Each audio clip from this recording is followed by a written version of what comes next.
Okay, so part two of does hatred come out of the Bible?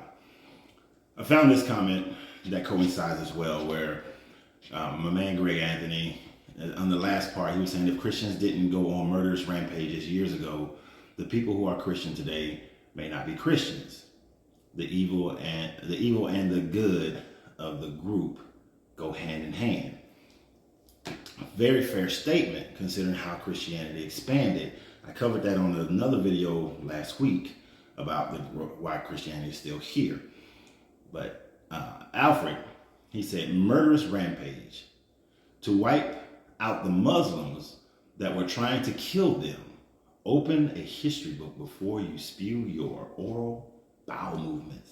Very harsh. Unnecessarily harsh, if you ask me.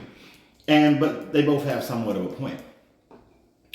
If you are only referring to the Crusades, if Greg Anthony was only referring to the Crusades, you would have somewhat of a point, but you have to recognize that when the Ottoman Empire actually controlled what is called the Holy Land, they were attacked by the European Christians. So it was both groups fighting over the same space. It wasn't we're sitting here and being defenseless, than just defending ourselves as Christians.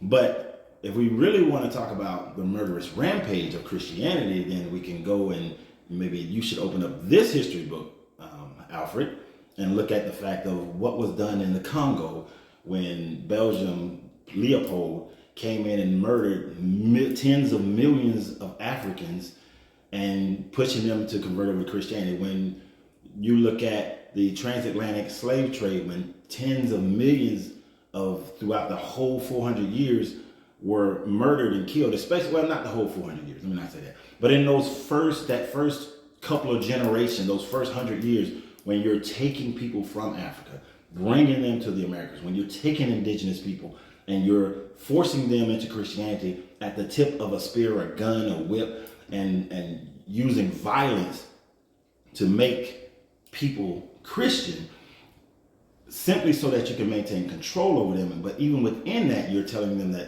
they don't have a soul. You look at the Mormons who used to teach that when a person is black, they cannot go to heaven unless they are going as a servant of a white couple who have achieved godhood.